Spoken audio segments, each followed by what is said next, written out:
termasuk cara membuat es krim yang tanpa kulkas itu sebetulnya ya adopsi juga. Saya pikir-pikir, oh benar juga ini. Oh kami yang di sini apa listrik itu yang tidak stabil gitu kan. Nah ini bisa dimanfaatin anak-anak ketika mau bikin es tetapi terkendala dengan listrik. Nah ini tanpa kulkas nih kita buat gitu kan.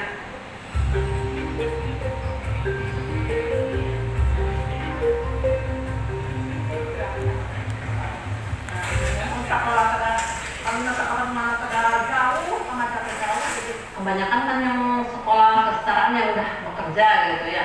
Dengan adanya kurikulum merdeka, wilayahnya seperti ini, pegunungan mungkin lebih diarahkan ke pertanian gitu. Ya contohnya yang digarap sama saya, Nanam Jagung gitu. Di sini kan Bapak Ibu perannya ada yang sebagai petani, ada yang sebagai pedagang, dan lain sebagainya.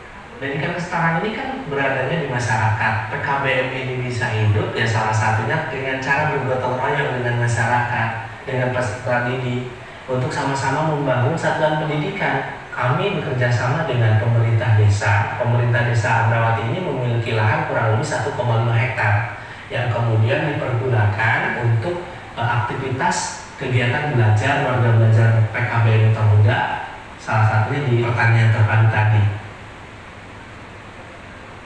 Cita-cita jadi guru dulu, pengennya sekolah tinggi dan tinggi terus ingin menjadi seorang guru.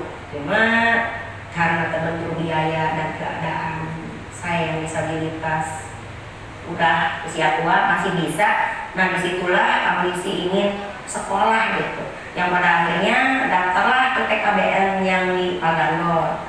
Alhamdulillah pelatihan di olahraga itu nggak siang malam lah gitu kan, masih ada waktu.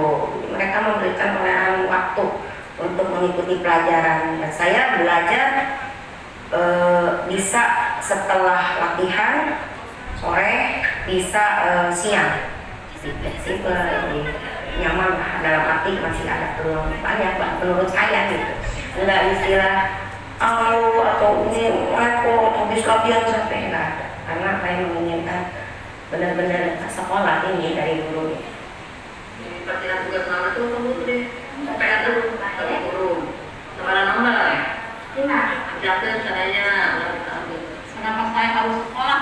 Ya pokok pertamanya saya buat mendidik anak-anak kan, namanya kemarin SD mungkin jadi mengenal, misalnya mah ini tuh rumus apaan, mungkin bisa ngasih tahu apa itu ini, gitu, apa integral, ya alhamdulillah gitu ya, itu dalam matematika.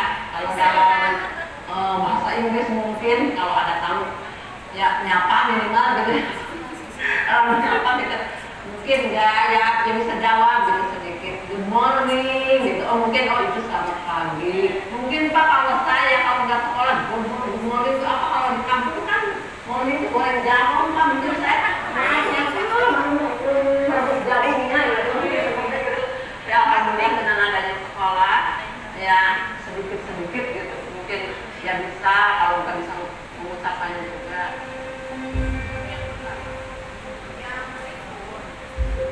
Ada kelompok nanti yang akan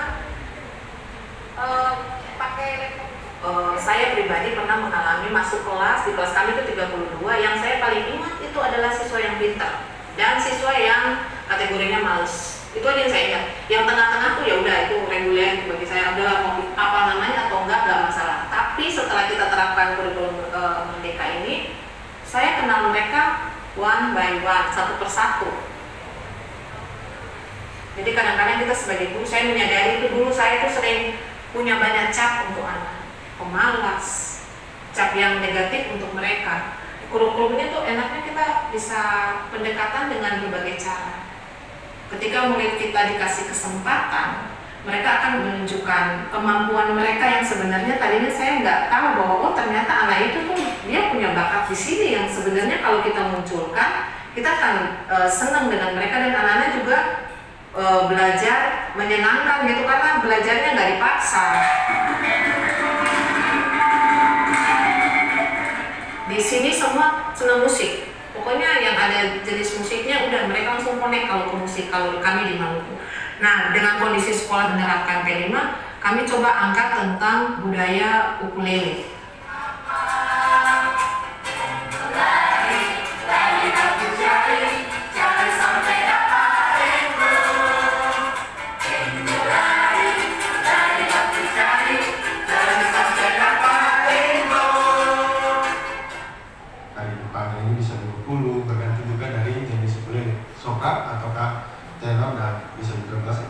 Kami sempat pergi ke sebuah bengkel di Wayame. Di sana kami mempelajari tentang bagaimana sih cara membuat alat musik ukulele dan cara bermainnya. Terus saya berinisiatif untuk membuat satu lirik lagu full, dan akhirnya lirik lagu yang saya buat itu menjadi lagu pada proyek itu.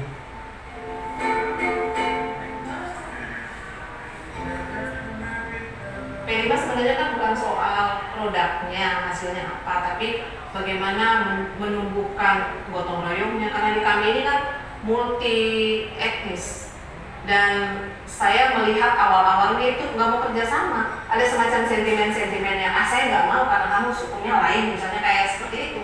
Nah, ketika proyek itu dilakukan dan kami katakan bahwa ini loh kebinekaan, kearifan lokal, itu mereka duduk sama-sama diskusi, bernalar kritis yang mau ditumbuhkan, itu semuanya jalan pada waktu proyek P5, khususnya yang ukulele itu.